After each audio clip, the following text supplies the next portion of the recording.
L'actualité en République démocratique du Congo reste marquée, vous le savez, par la prestation des serments des nouveaux juges de la Cour constitutionnelle nommés le 17 juillet 2020 par le président de la République, Félix Tshisekedi. Et dernièrement, ils ont prêté serment et ces sujets intéressent votre magazine Que dit la loi. Et sur ce, nous recevons pour vous et pour beaucoup plus d'éclaircissements dans ce sujet à beaucoup de controverses, le bâtonnier Maurice Kanyama Mudishi. Il est président du Conseil international de chrétiens avocats. Il est un habitué de cette émission, maître bâtonnier Maurice Kanyama.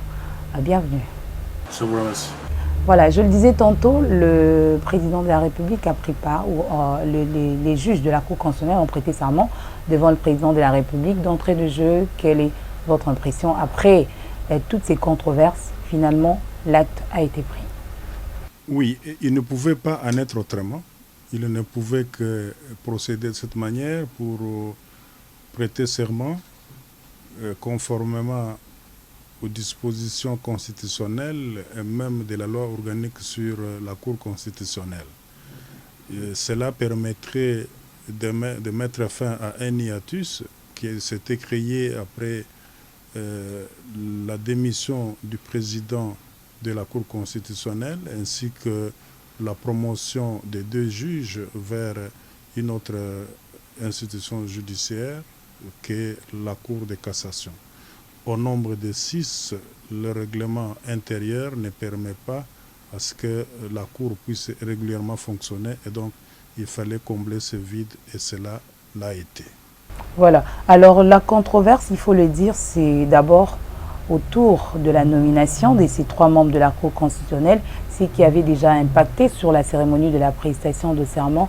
D'entrée de jeu, vous partagez cet avis que le président de la République, Félix Tshisekedi, aurait violé la Constitution comme le soutient certaines langues? Je crois que toute personne d'intelligence moyenne ne peut pas dire qu'il y a eu violation dans le remplacement d'un juge qui avait démissionné et dans la nomination des autres juges à la Cour constitutionnelle en remplacement de ceux qui étaient nommés dans d'autres organes judiciaires.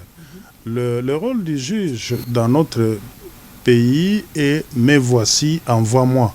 Il n'y a pas un juge qui dit « moi, je suis le plus compétent en corruption, je suis le plus compétent en rendant des décisions judiciaires viables, je suis le plus compétent parce que je relève de telles composantes ». D'abord, un juge n'a pas de couleur et dès qu'une composante réclame le retour d'un juge ou réclame le départ d'un juge, c'est que ce juge ne remplissait plus les critères d'impartialité et d'indépendance que lui inflige la loi. Alors, bâtonnier Maurice Kanyama, on a vu au cours de la cérémonie des absences. Alors, on va d'abord parler de celle du président du Sénat, mais aussi on a vu l'absence du président, de la présidente de l'Assemblée nationale, Mabunda, sans parler du Premier ministre qui n'était pas là. Et ces personnalités ont justement boycotté cette cérémonie, jugeant irrégulière la nomination de ces 3 juges. J'aimerais savoir le rôle du Parlement dans le processus de prestation des serments. Est-ce que c'est clarifié dans la loi? La loi dont on a tant invoqué l'article 158 de la Constitution, l'article 10 de la loi cadre sur la Cour constitutionnelle, ne disent nulle part qu'il faut la présence du bureau de l'Assemblée nationale et du bureau du Sénat. Nulle part c'est dit. Le seul bureau dont on a obligation de voir la participation, c'est le Conseil supérieur de la magistrature, qui était d'ailleurs présent, Et donc, on a parlé, la loi dit il prête serment devant le président de la République en présence de membres de l'Assemblée nationale et du Sénat. Donc, il s'agit des membres de l'Assemblée nationale et du Sénat. Dès lors que l'invitation par l'administration de la présidence de la République est parvenue à ces 2 institutions et qu'ils ont préféré briller par le défaut, eh bien, un jugement par défaut vaut. Et surtout, lorsqu'il ordonne l'arrestation immédiate, vous allez vous retrouver en prison. Après, vous allez former votre voie de recours. Dans le cas d'espèce, ces deux juges dont on parle ne sont pas l'émanation du Parlement. On aurait pu comprendre qu'ils sont l'émanation du Parlement. Les deux sont l'émanation du Conseil supérieur de la magistrature, qui était là pour agréer leur remplacement. Eh bien, à moins qu'il s'agisse d'un aspect politique, mais au niveau du Conseil international des chrétiens avocats, nous ne voyons pas en quoi cela pouvait énerver. Peut-être que c'est l'habitude qui a la force d'habituer même à l'inhabituel. Donc on était habitué à ce ce poste-là, je voudrais voir tel. À ce moment-là, lorsqu'il y aura élection, lui prendra mon dossier et même si je n'ai pas fait une requête en contestation des élections, il va me proclamer député élu. Voilà. Si c'est dans ce cadre-là, on comprend l'agitation. Mais dès lors qu'on a dit qu'il faut placer l'homme qu'il faut à la place qu'il faut et qu'on est magistrat, on est magistrat debout ou assis, le principe c'est « me voici, envoie-moi ». Ces deux juges n'ont pas été relevés de leur fonction. Ces deux juges ont été permutés. À l'instar du juge Vundao qui était allé au Conseil d'État. Il aurait pu dire « non, moi je dois d'abord terminer mon mandat avant que je n'aille au Conseil d'État ». Vous voyez, tout ça. Bon, il y en a qui vont jusqu'à dire « il faut leur volonté ». Mais la volonté revient au garant de la nation. Lorsqu'il est garant, ça veut dire que lorsque l'État est en péril dans un secteur déterminé, il peut aller jusqu'à prendre des mesures impopulaires. Il en est le cas. Il y a certains, bien avant, qui parlaient même de l'Assemblée nationale et du Sénat réunis en congrès. C'était quel texte qui mettait en exergue? Je ne sais pas. Nous avons lu, nous avons lu ça. Qu'est-ce qu'on parle du congrès? Et ceux qui parlent du congrès, je crois ils doivent avoir obligation de lire. Parce que le congrès, les matières prévues par le congrès relèvent de leur règlement d'ordre intérieur. J'ai lu ça de Genèse à l'Apocalypse. Je n'ai pas vu la matière de prestation de serment dévolue au congrès. Je n'ai pas vu ça. Alors, j'aurais quand même voulu que vos émissions ici puissent se faire d'une manière contradictoire, c'est-à-dire en présence de celui qui a l'opinion contraire et qui confond, en présence de l'Assemblée nationale et du Sénat, lui confond que cela signifie le congrès. Le congrès a la matière prévue dans le règlement d'ordre intérieur. Bien. Voilà. Alors, Bâtonnier, est-ce que vous reconnaissez quand même cette ambiguïté de la Constitution en rapport avec les détails sur le déroulement de la prestation des serments et le rôle, par exemple, ce que je dis du Parlement? Est-ce que vous êtes d'avis, parce que certains aussi estiment qu'il y a ambiguïté en ce qui concerne les détails sur la prestation de serment de membres de la Cour constitutionnelle? Ils n'ont peut-être pas lu les travaux préparatoires. Parce que pour qu'une disposition soit votée, on recourt aux travaux préparatoires.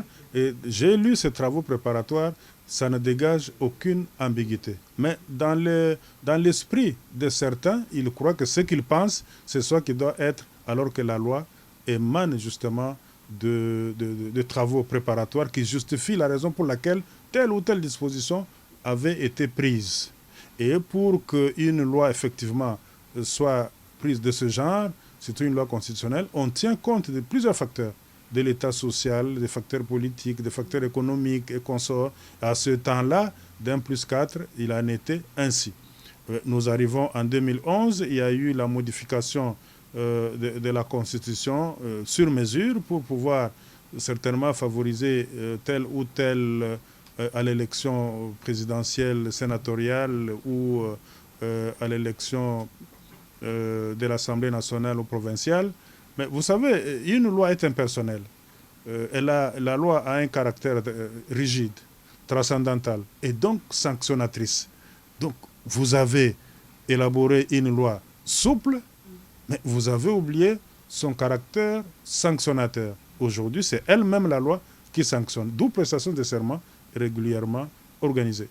Alors, on va dire aussi que la loi organique sur la Cour constitutionnelle ne donne aucune possibilité au président de l'Assemblée nationale, celui du Sénat, de refuser de participer à cette cérémonie.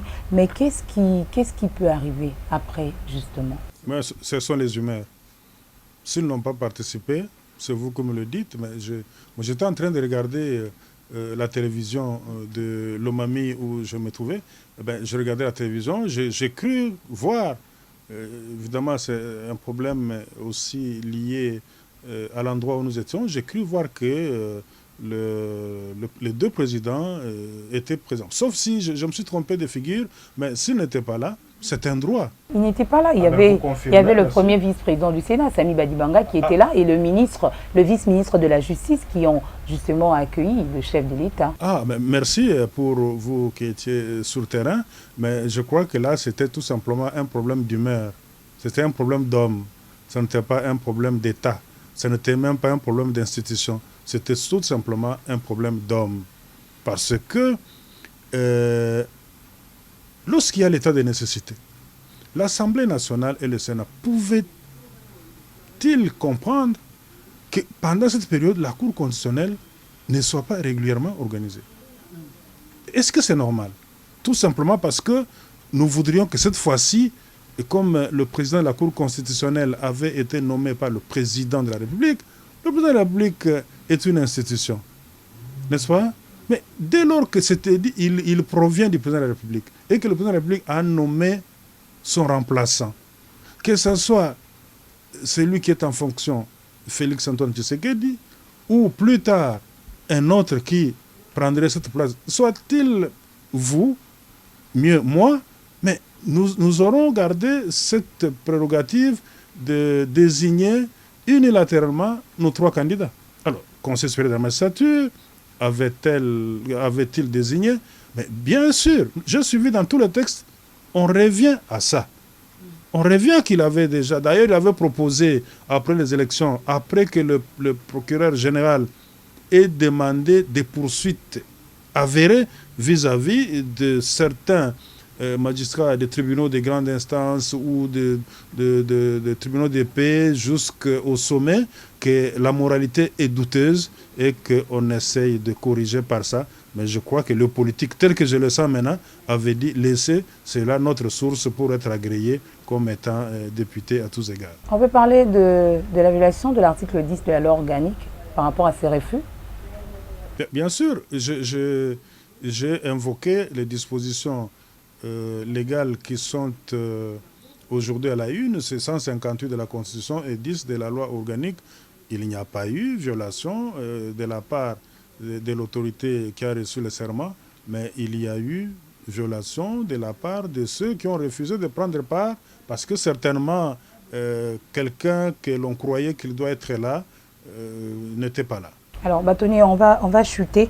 Et parmi les messages qui ont été lancés au cours de cette cérémonie, c'est les messages que les partisans et les personnes qui ont participé disaient « dissolution du Parlement ». Qu'est-ce que la loi dit? Est-ce qu'on est dans le contexte aujourd'hui des dissous dans le Parlement? Non, je crois pour l'instant, ce n'est pas nécessaire. La petite erreur commise par le Parlement peut être corrigée demain lorsqu'ils vont revenir en bon escient. Je ne pense pas que le moment soit indiqué pour la dissolution du Parlement. Et pour ce qui est du chef du gouvernement qui était aussi absent? Ben, je crois qu'il y avait déjà cette volonté de pouvoir remanier le gouvernement au mois de décembre.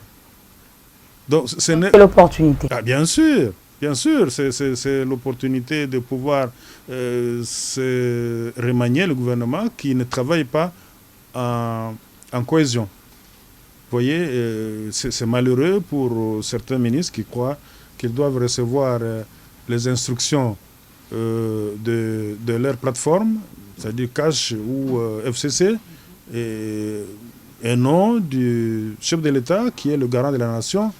Par le terme garant, il faut entendre qu'il peut agir en toute matière lorsque l'intérêt national l'exige. Il peut aller jusque lorsque cet intérêt l'exige. Alors, Bâtonnier, vous allez regarder cette caméra et j'aimerais que vous puissiez lancer un message. Il faut apaiser les esprits parce que la crise, je ne sais pas dire qu'elle est là, la coalition FCC Cash est en train de bouger. Est-ce qu'en tant que bâtonnier national et en tant que président, bâtonnier Maurice, oui, en tant que bâtonnier Maurice Kanyama et président du Conseil international des chrétiens, avocat, vous pouvez lancer un message à la population et aux autorités? véritablement un message de paix, mes chers frères congolais, un message d'amour, un message de dépassement de soi. Ce n'est pas une fin en soi. La République ne s'arrêtera pas seulement aujourd'hui. La République est pour nous, pour nos enfants, pour nos petits-enfants. La République a été pour nos parents et pour nos arrière-grands-parents. Il n'y a pas lieu de pouvoir poser les actes en fonction de la punition de tel ou tel. Non. Soyons les hommes d'État. Soyez les hommes d'État parce que c'est vous qui êtes aux commandes. Ne soyez pas les hommes politiques. Parce qu'un homme politique a pour objectif de détruire le pays, tandis qu'un homme d'État a pour devise de construire le pays dans l'intérêt supérieur de la nation. Merci bâtonnier Maurice Kanyama d'avoir répondu à toutes nos questions et de nous recevoir chez vous. C'était un plaisir. Je vous remercie, madame. Merci à vous de nous avoir suivis. C'est déjà la fin de cette émission. Je vous retrouve très prochainement pour un nouveau numéro. Surtout, restez avec nous.